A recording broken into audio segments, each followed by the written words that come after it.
먼저 하나님께서 오늘 우리에게 주신 말씀을 함께 봉독하겠습니다. 에베소서 4장 17절에서 24절의 말씀입니다. 함께 봉독하겠습니다. 그러므로 내가 이것을 말하며 주 안에서 증언하노니 이제부터 너희는 이방인이 그 마음에 허망한 것으로 행한 같이 행하지 말라. 그들의 총명이 어두워지고 그들 가운데 있는 무지함과 그들의 마음이 굳어짐으로 말미암아 하나님의 생명에서 떠나 있도다. 그들이 감각 없는 자가 되어 자신을 방탕에 방임하여 모든 더러운 것을 욕심으로 행하되 오직 너희는 그리스도를 그같이 배우지 아니하였느니라. 진리가 예수 안에 있는 것 같이 너희가 참으로 그에게서 듣고 또한 그 안에서 가르침을 받았을진데 너희는 유혹의 욕심을 따라 썩어져가는 구습을 따르는 예삼을 벗어버리고 오직 너희의 심령이 새롭게 되어 하나님을 따라 의와 진리의 거룩함으로 지으심을 받은 새 사람을 입어라. 아멘. 오늘 주신 말씀을 가지고 예수님의 큰 사랑 아래서라는 제목으로 말씀을 전하겠습니다. 저는 경대에 그 큰 나무를 보면서 신기하고 감사하고 진짜 기특하여 안아주고 싶을 때가 참 많습니다. 경대에 플라타나스 길이라고 쭉 뻗어 있는 넓은 길이 있지요. 그 길을 지날 때면은 시원하고요. 또 말은 하지 않는데 제 마음에 이런 생각이 들었습니다. 누구나 오시오. 여기 편히 쉬시오. 라고 초대하는 것 같아서 참 좋습니다. 그래서 그 고마운 플라타나스 나무를 올려다 보았습니다. 나뭇잎을 세다가 포기하였고 나무 가지를 세다가 역시 포기하였습니다. 셀 수 없는 나뭇잎과 나무 가지를 가진 큰 나무는 누구에게나 공기를 주고 누구에게나 시원한 그늘이 되어주고 누구에게나 두 팔을 벌리고 편히 쉴 수 있는 안식처가 되어주고 누구에게나 놀이터가 되어주다가 나중에는 때릴감 가구가 되어 아낌없이 다 줍니다. 예수님은 우리 충령 가족뿐만 아니라 이 땅의 모든 피조물, 선한 사람이든 악한 사람이든 남자든 여자든 흑인이든 백인이든 깨끗한 사람이든 더러운 사람이든 품지 못할 사람이 없는 큰 사랑나무와 같습니다. 이 시대는 물질은 차고 넘치고 인공지능 시대가 되어서 참 편리하지요. 하지만 경쟁하고 평가하고 판단하고 정죄하고 갈라놓고 냉랭하고 날카롭고 대하는 시대를 살아갑니다. 그래서 우리는 모두가 다 이런 곳을 원합니다. 고향같이 따뜻하고 너그러운 그런 공동체를 원합니다. 바울은 에베소 교회의 세상 한복판에서 예수님의 큰 사랑나무 아래 머물라고 당부하고 있습니다. 17절을 보게 되면은 말하며 주 안에서 정언하노니 여기서 말하며 정언하며 같은 뜻을 가진 단어를 두 번 반복하는 것은 내 말을 들어달라라는 애원이 담겨 있습니다. 에베소 교인들은 예수님을 믿고 외부로부터 자신을 억압받은 사슬에서 해방되어 아주 좋아했습니다. 그런데 그들이 사는 에베소 도시 사람들은 여전히 자신의 욕망을 채워줄 아담의 여신을 곳곳에 세워두고 섬겼던 것입니다.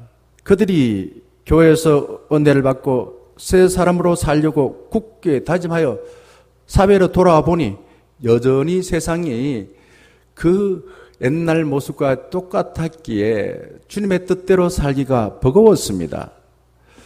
새 사람 된 감격으로 살려면 계속 은혜를 받아서 살아온 삶의 행태와 주변의 환경을 이겨내야 합니다.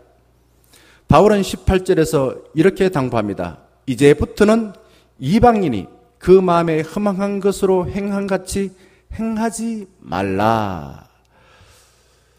한 3주 전에 대구 동로회 목사회 주관하는 세미나의 강사에서 이렇게 말했습니다.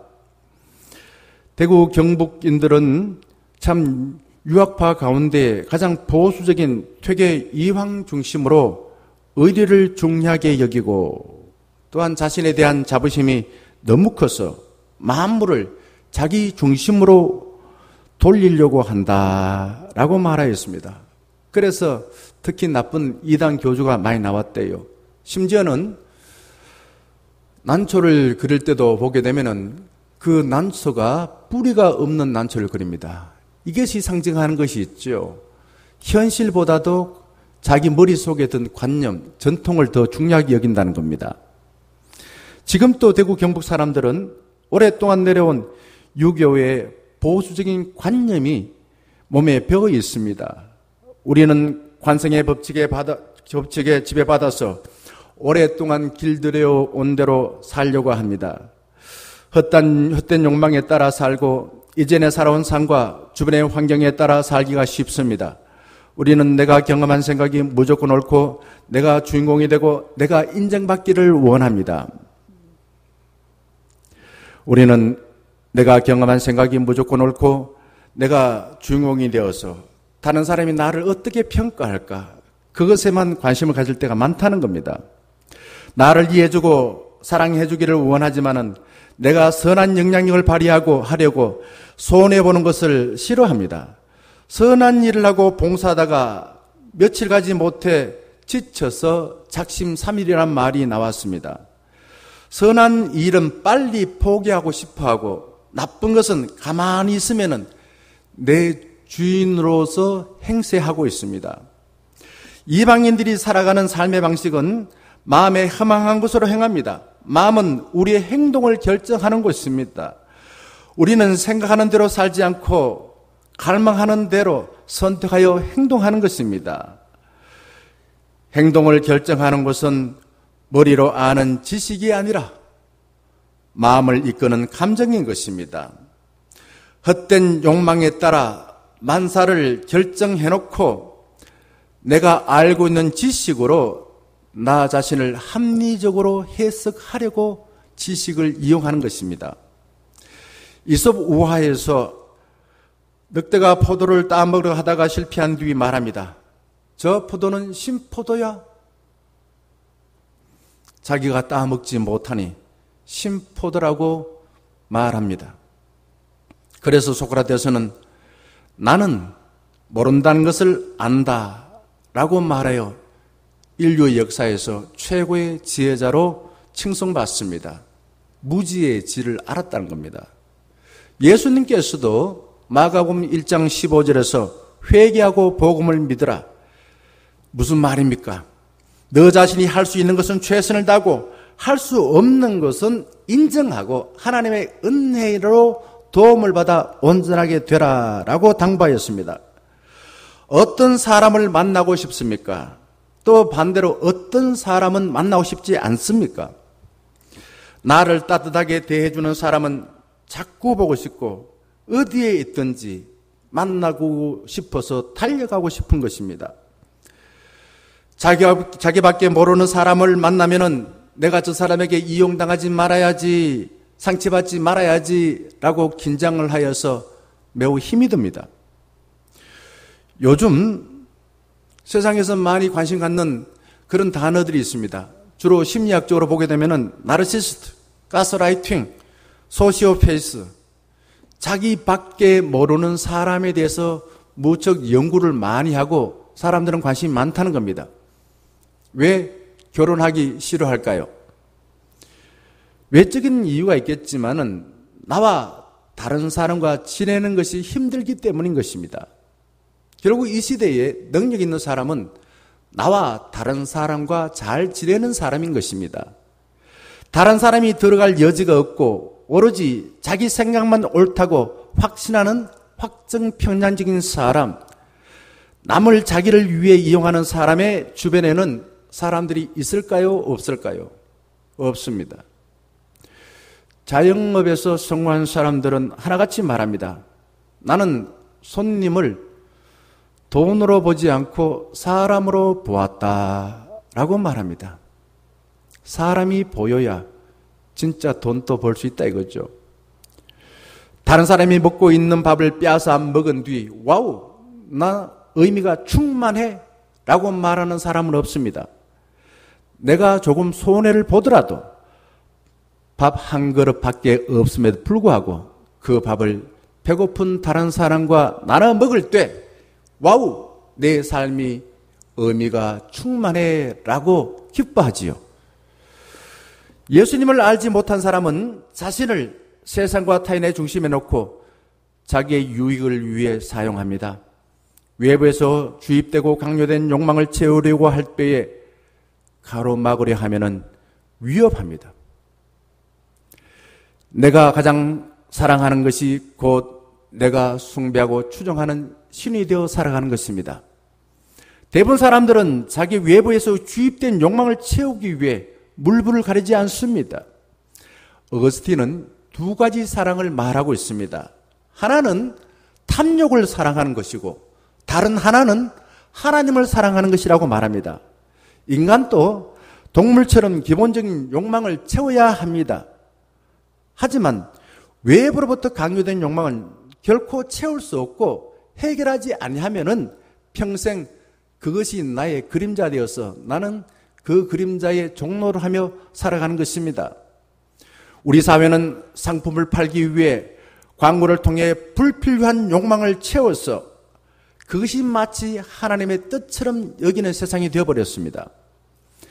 부모의 강요된 욕망과 사회를 유지하기 위해 부추겨진 욕망이 우리 마음을 부패하게 만듭니다.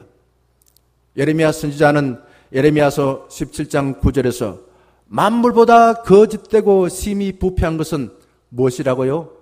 사람의 마음이라 누가 능히 이를 알리오마는 라고 말합니다.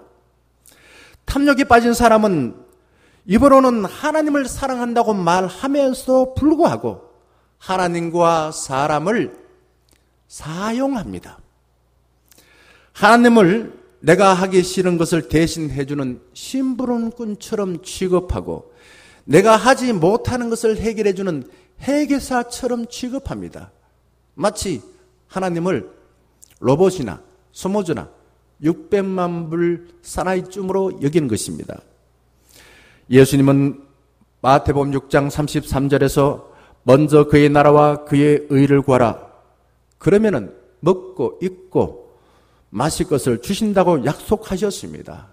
이 약속을 믿는 사람이 성도들인 것입니다. 먼저 하나님을 사랑하면은 주님이 주신 선물로 인해 부족하지 않고 오히려 기뻐하고 감사하며 산다는 것입니다.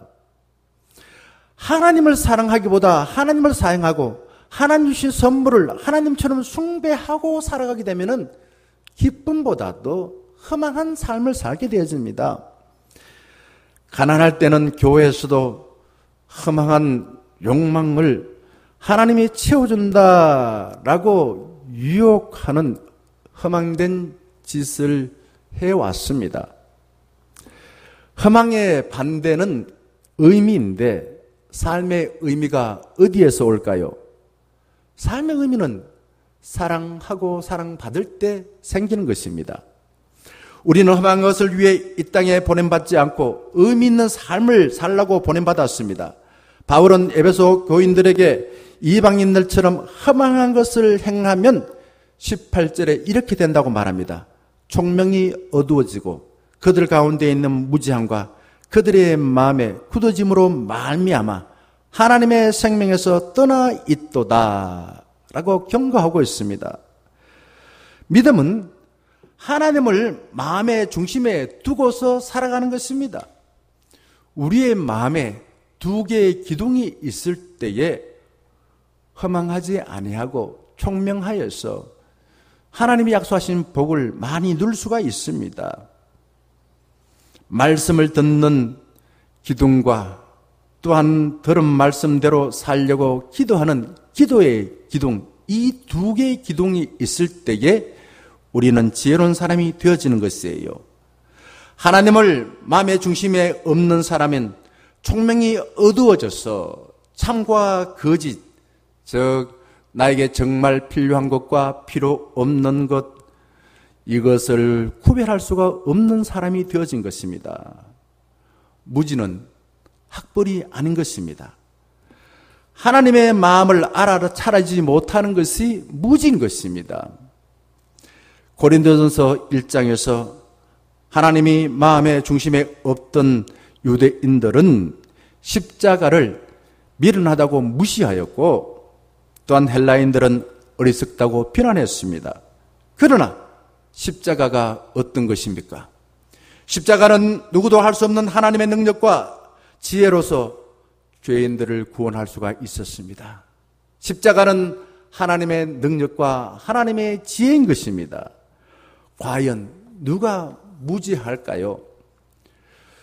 예를 들어서 법률가와 의사는 보통 사람들이 해결하지 못하는 억울한 일을 해결해 주는 역할을 감당하는 사람들입니다.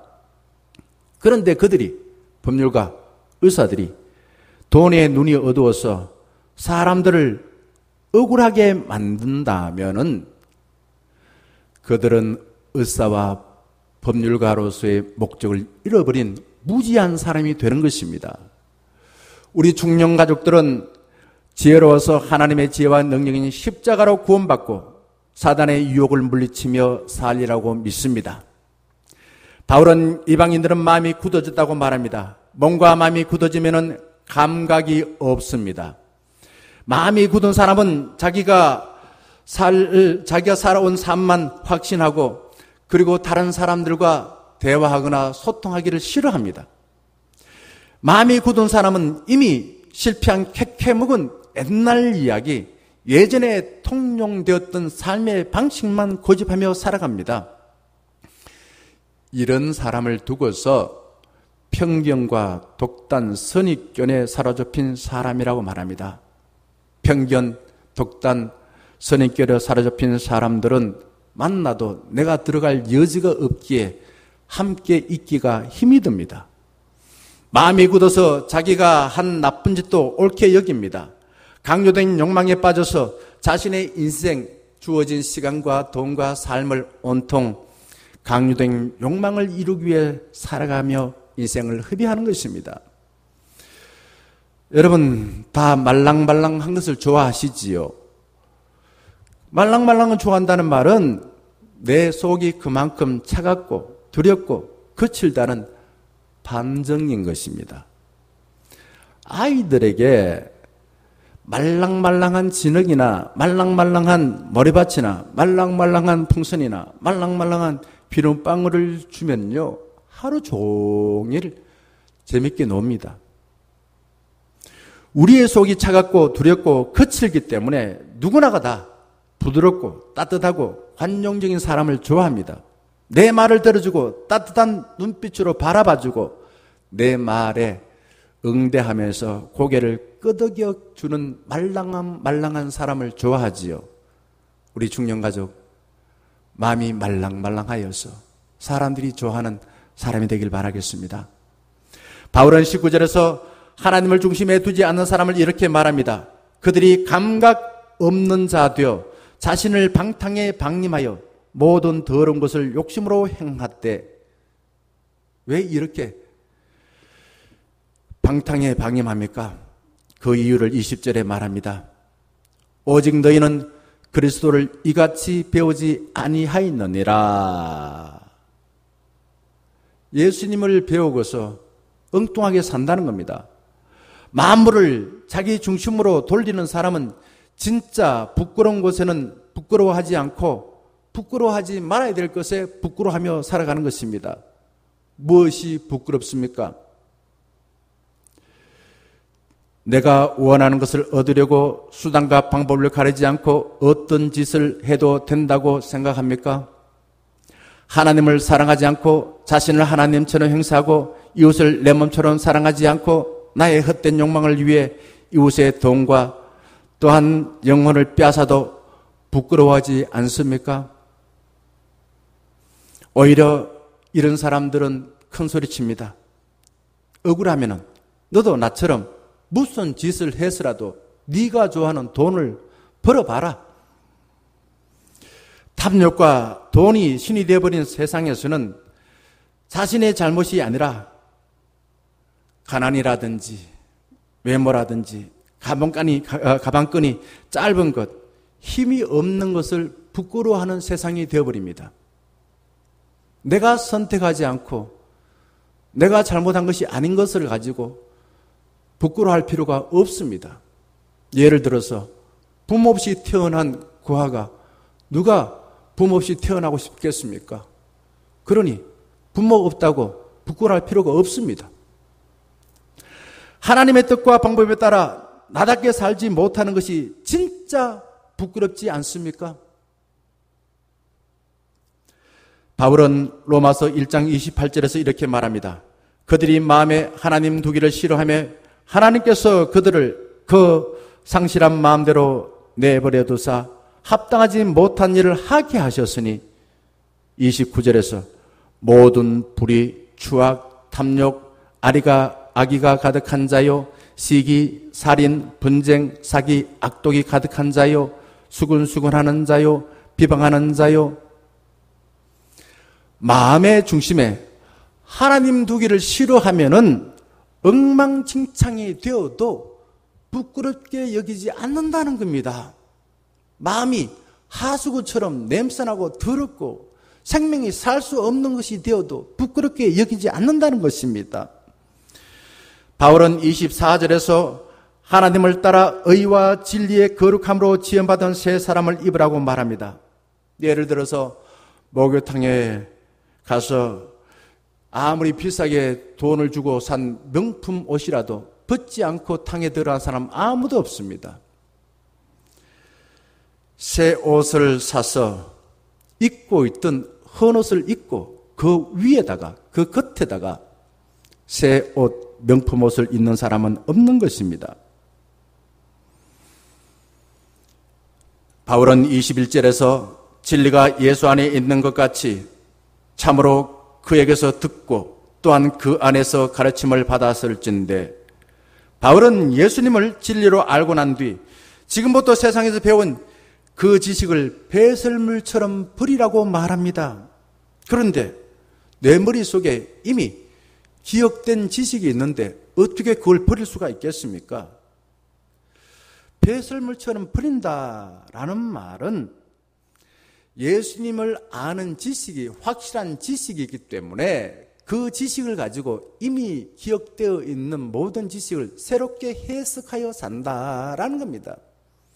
똑같은 과거에 실패하고 죄 지은 나의 삶이지만은 이것을 이전에는 그냥 두렵고 그래서 이 감추기 위하여 세상의 방법대로 치장을 하였습니다. 그러나 예수 그리스도를 믿고 난 뒤에는 예수 그리스도의 십자가를 통해 용서받았고 또 모든 죄를 용서할 수 있다는 것을 알기에 나의 지난 과거에 실패하고 죄 지었던 흔적들을 십자가의 지식으로 해석하여 용서받아 기뻐하며 살아가는 것입니다. 예수님이 마음의 중심에 없는 사람은 가진 것으로 다른 사람을 자신의 탐욕을 위해서 이용합니다. 예수님으로 충만한 바울은 유대인에게는 유대인처럼 헬라인에게는 헬라인처럼 다가갔습니다. 그리고 그들에게 복음을 전했던 것입니다. 생짜배기로 예수를 전하지 않고 먼저 사랑하고 난 뒤에 다가간 목적인 복음을 전했던 것입니다. 23절에서 바울은 말합니다. 오직 너희의 심령이 새롭게 되어, 어떻게 됐다고요? 우리의 마음이 새롭게 되었다는 겁니다. 창세기 32장에 야곱이 브니엘에서 밤새도록 천사와 씨름한 뒤에 허벅지를 절뚝거리는 상처를 입었습니다. 하지만 그는 새 사람이 되었어요. 이 야곱은 평생 남의 것을 빼앗아 이용하였고 남의 것을 자기 호주머니에 채우는 일을 위하여 살았던 정말 사기꾼 삶을 살았습니다. 하지만 이제 천사와 씨름하여 허벅지를 저는 상처를 입었음에도 불구하고 새 사람이 되어 이스라엘이라는 이름을 받게 되고 남을 축복하는 삶으로 살았던 것입니다. 이전에는 형을 속여서 장자의 권리를 빼앗고 야반 도주했으나 이제 완전히 다른 행동을 하고 있습니다. 창세기 33장 3절에 보게 되면은 야곱은 형 에서에게 다가가 땅에 엎드립니다. 그리고 달려가서 끌어안으며 33장 10절에 이렇게 말합니다. 내가 형님의 얼굴을 배운 적 하나님의 얼굴을 본 것 같사오며. 형님의 얼굴이 누구 얼굴처럼 보인다고요? 하나님의 얼굴이. 비결이 뭡니까? 하나님과 밤새도록 기도하며 씨름한 뒤에 그의 마음이 되고 마음이 변하고 그의 삶이 새롭게 변화되었기 때문에 똑같은 형을 하나님처럼 볼 수가 있었던 것입니다. 놀랍지 않습니까? 이것이 신앙의 신비인 것입니다. 내가 예수로 인해 구원받았으면 나도 예수님처럼 다른 사람에게 감동을 주어서 그 사람을 변화시켜 주는 것입니다. 보네픈 목사는 기독교인은 내가 기독교인이 된다는 것은 전적 타자이신 예수님으로 인하여서 우리가 구원받았습니다. 그리고 예수님을 통해서 세상과 사람을 보는 것입니다. 그리고 우리의 모든 행동과 업적은 하나님께 영광 돌린다고 말하였습니다. 그리고 결국 이렇게 전적 타자에 의해서 구원받은 우리가 살아가는 삶은 나 자신을 위해서 사는 것이 아니라 타자를 위한 존재라고 말했습니다. 몸에 상처가 났을 때에 새살이 돋아나기 전에 가렵다고 자꾸 딱지를 떼고 하면은 자꾸 상처가 덧납니다. 좀 가려움에도 불구하고 새살이 다 돋아날 때까지 놔둬야만이 상처는 사라지기 마련인 것입니다. 예수를 믿고 예수님이 정말 좋아지면은 내가 싫어한 행동과 나쁜 삶은 저절로 사라지게 되는 것입니다. 사도 바울은 14절에서 하나님을 따라 의와 진리의 거룩함으로 지으심을 받은 새 사람을 입으라고 말합니다. 새 번역은 하나님의 형상을 따라 하나님의 형상을 회복한 사람은 마음이 깨끗해져서 하나님의 마음을 잘 받아들이고 그리고 우리 입과 우리 손을 통하여 하나님의 마음을 다른 사람에게 전하는 삶을 살 수밖에 없습니다. 하나님의 마음을 잘 받으려면은 내 마음을 지배하고 있는 복잡한 생각들, 더러운 생각들을 비워내고 그것이 깨끗해진 거 아니겠습니까? 그리고 예수님 마음을 받아야 돼요. 가만히 있어서 되는 게 아니라 예수님 받아야만이 내 마음을 통해서 예수님 마음을 반추할 수가 있는 것입니다. 마음에 가득한 내 생각과 나의 욕망을 비우고 주님이 들어올 수 있도록 적극적으로 영접해야만 되는 것입니다. 주 예수 내 마음에 들어와 변하여 새 사람 되고 라고 찬양하지 않습니까? 사랑은 상대방이 들어올 수 있도록 내 마음에 빈자리를 마련해 주는 것입니다. 마음이 가난한 사람은 이렇게 살려고 애를 씁니다. 주님, 나의 갈 길을 가르쳐 주세요. 주님, 내가 주님이 주신 삶을 살 수 있도록 힘을 허락하여 주시옵소서. 내가 다른 사람을 사랑할 수 있는 마음을 주시옵소서. 하나님께 기도하여 은혜 받아 의롭고 거룩한 삶을 살아가려고 하는 것입니다. 자, 우리가 잘 아는 보네폰 목사가요, 39세에 죽기 전에 그의 약혼자에게 이렇게 당부했습니다. 주님의 선한 능력으로 보호받으면서 무슨 일을 닥쳐도 담대하네. 주께서 밤낮으로 함께 하시니 큰 확신 속에 새날 맞으리. 죽음 가운데서도 부활신앙으로 죽음을 이겨냈습니다. 그는 교수들을 향하여 걸어가면서 이런 말을 남겼습니다. 이것이 내 인생의 마지막입니다. 그러나 내 삶의 시작인 것입니다. 우리는 이렇게 믿고 다짐하며 살면 좋겠습니다. 나는 하나님이 주신 선물이야. 나는 살아있는 동안에 하나님 주신 꿈에 참여하며 살겠네. 그리고 다른 사람과 함께 손을 잡고 주님의 그 큰 꿈을 이루겠네. 사랑하는 충녀가족 여러분, 예수님 없는 탐욕을 이루려고 열심히 살고 설령 성공해도 만족하지 못하고 허망합니다.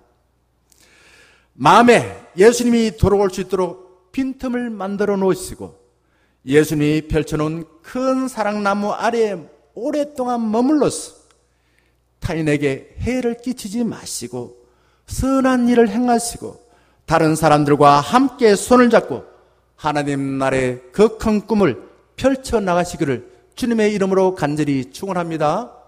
아멘.